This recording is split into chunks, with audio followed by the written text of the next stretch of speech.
Hi, I'm Mr. Murray, and this is the overview video for the syllabus for German. Do the syllabus through Google Classroom, and it's accessible through the classwork link. So from the top of the page, it looks like this. If you scroll to the bottom, under class resources, you can find it right here, syllabus, and then if we click view material, you can see the full material if it doesn't all show up as is. So there are two documents or attachments already here. The first is the actual syllabus, and then to the right of that is the signature or virtual signature form. So I'll be collecting signatures, just an acknowledgement that the syllabus was received and understood in full via Google Forms, and that can be completed there. We're going to be taking a look at the syllabus though. The grading policy, my grading policy has not really changed. This outlines kind of the overall school grading policy, with the 100 to 90 being in the range of A, 89 to 80, B, etc. I use point-based weighting, so instead of actually assigning different percentages to my assignment categories such as homework, classwork, quizzes, and tests, my weighting is simply based on the points. So if homework is usually around 5 or 10 points, then it usually is not quite as impactful for the overall grade. However, that would only be one assignment. So as homework adds up, you get 50 homework assignments. That might be a bit of an exaggeration, but if you were to have 50 homework assignments in one marking period, that adds up to maybe 250 plus points. Typically, my quizzes are around 25 to 30 points, and my tests around 100. All of that can change, just depends on what I see as valuable learning and assessment. So pay attention to the point values. That is what determines the impact it has on the overall grade. I do not weight my categories separately. For late work, I do accept late work. Only one day past the actual due date, and at that point it's accepted for a maximum of half credit. Submitting late work is not a good idea. It does usually end up in misunderstanding, and then that results in usually poor test or quiz grades, and it just keeps going from there. Extra credit is something that I do not typically provide. I might occasionally provide extra credit opportunities, but like I said, not typically. I would ask that students not ask for extra credit assignments, especially when they haven't been completing their regularly assigned homework. If you're not completing the assigned classwork, homework, etc., then adding something extra seems a little bit ineffective in actually getting your grade up. You can achieve more by completing the assignments that aren't extra credit than you could by completing extra credit work.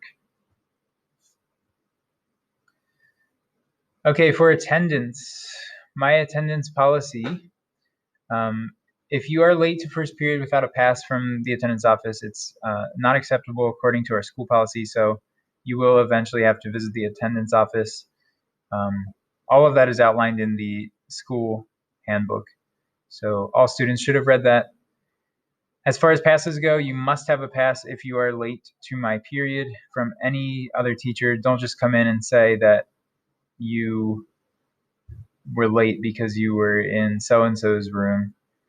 I need to have a pass. It's not me being mean. I just need to know that all of my students are being held accountable.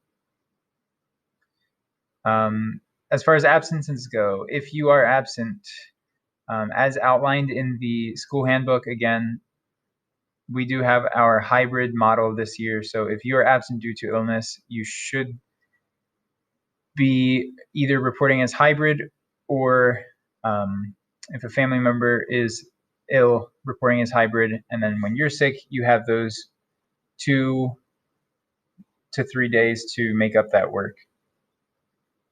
If you are absent the day after something was assigned, so you were there the day that it was assigned, that work is still due when it was originally assigned or when you return. Things that are assigned when you are absent, you have more time to complete. If you plan on taking a trip, make sure that you fill out a trip form. It would also be very helpful to the teachers, not just me, but all teachers, if you inform them prior to your absence for trips. Okay, our next section here is communication. Communication is very important, especially this year with not knowing exactly what format we'll be in all the time, or just the possibility that things could change. But communication is always important, and being an effective communicator is even more important. So keep things clear, keep them coherent, and keep them considerate. So use simple language, get to the main point, the main idea, outline concerns or information logically, and then be punctual and polite. So if someone sends you something, respond on time. Don't take 2 weeks to respond. And don't be rude or disrespectful. That usually just results in more frustration for everyone. So there are multiple ways to contact me. I already gave you a few. For students, Google Classroom is a good way to contact me, especially if it's regarding a specific assignment. You can add comments to those assignments in Google Classroom. Email, general questions or concerns, or you can email for detailed information. The text message and phone calls, typically not necessary unless there's some sort of urgent thing that needs to be resolved.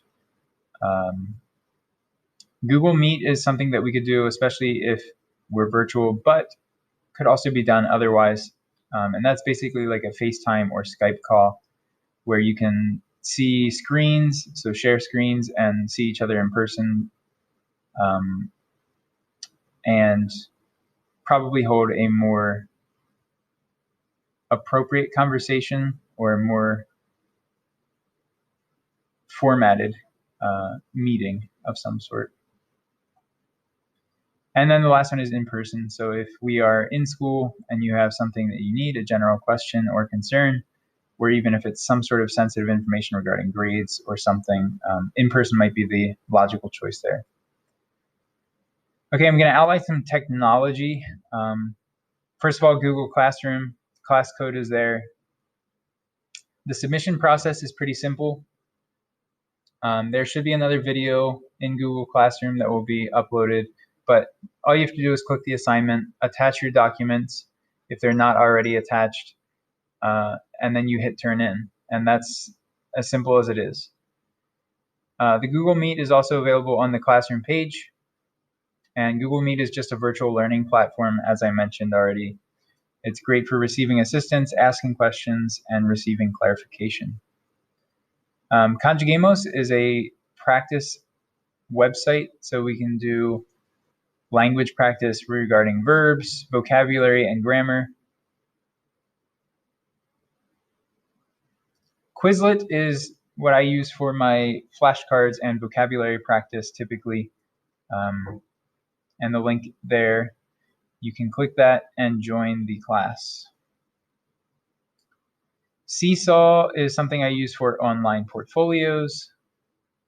And then down here in part 2 of technology, Flipgrid is something new that I'm using this year. It's for online discussion, so it's almost like having conversations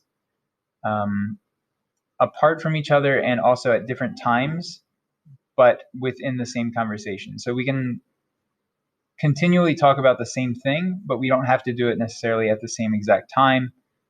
So you upload a response to a question, and then you can continue to ask questions off of that. So it's technically asynchronous, but almost seems synchronous. Okay, Actively Learn I use for reading activities. Actively Learn, you can read through an article, and there could be integrated questions, so that will help you kind of understand the text. And this is particularly important with a foreign language or world language. And I can also provide helpful hints or synonyms for vocabulary words. Leo dictionary is nothing new. The only thing that's a little different about that is that Leo has absorbed canoe, and canoe is what we used to use for our verb conjugations. Now Leo has that, so everything is in Leo. Makes it a little simpler, but Leo is our online dictionary that we use, or one of them. Lingua is also the same as it was before, another online dictionary. This one, the main difference is that it provides contextual examples. The last one is Deutsch Perfekt, and this is another reading technology. So I will be using this to provide reading articles for all of the students. And there are a variety of topics and just interesting things that we might be able to read. And the articles are well done. They're made for students learning German, and they emphasize key vocabulary. So it's a great resource for learning German. Okay, these are just some basic rules and expectations. As per usual, I do not allow cell phone use or electronic devices to be used in my classroom. They're usually a distraction. We now have laptops for all students, so they should be using the laptops. The only time I allow students to use cell phones is if they're necessary for some reason, and if they ask me ahead of time. They shouldn't just be getting it out and checking text messages and so on. It's always important to ask first. Second one is participation. I require participation. Some students don't like to participate when it comes to speaking, but I encourage them to do so because speaking is part of a language, and it is very important that you get that practice while you can. And it might be a little bit trickier when you're outside of school. So use your time wisely in school. Plagiarism is a little different in world language. We consider translation tools as plagiarism. So that would be something like Google Translate. Plagiarism also includes the same things as in other classes. So copying from peers, allowing peers to copy from you, copying from the internet, citing something incorrectly. I typically provide 0% for students who use any sort of plagiarism. You might get a warning the first time and ask to redo it, but you really got to make sure that you are not copying or translating. When you translate, you're not learning, you're just copy and pasting. So you don't have to think about anything when you copy from Translate. All right, number 4 is respect. It's pretty simple. Respect each other, respect your peers, staff, teachers, and personal belongings from anyone, and also the school. Just be respectful in general. Number 5, food and drink. Please do not be eating in my classroom. I know I may have allowed that at times last year, but just because of some of the changes at school, I'm asking students not to eat in my classroom. Drinking water to hydrate is allowed. You just have to make sure that you are doing so in a smart way, making sure that we're following the mandates. This ties into number 6 with masks. Students are required to wear masks and maintain social distancing. If you do have to get a drink, just make sure that you're 6 feet away from people before you uncover your face, and then cover your face as soon as you stop drinking or blowing your nose or whatever that is that you need to do. Okay, next section is about learning a language. I won't go too in depth here. This is a graphic from ACTFL, the American Council on the Teaching of Foreign Languages. It just outlines kind of the different levels to proficiency. And then this section, again, I'm not going to go in depth here. You are welcome to read it if you would like to at your leisure. One thing I will mention is that it takes a lot of time to become proficient or fluent in a language. So make sure that you're putting in your complete effort in school, out of school. If you really want to learn a language, it takes a lot of time and a lot of practice. Okay, I won't go too in-depth here either. COVID-19 information, we all know what the rules are. Make sure that you're wearing face covering. Wash your hands. I mean, that's smart to do anytime. Stay socially distant. So 6 feet apart is the recommendation right now. And then regarding sanitizing and cleaning, I will be doing my best. I do have supplies to clean my room, especially the hotspots, so student desks, doorknobs, etc.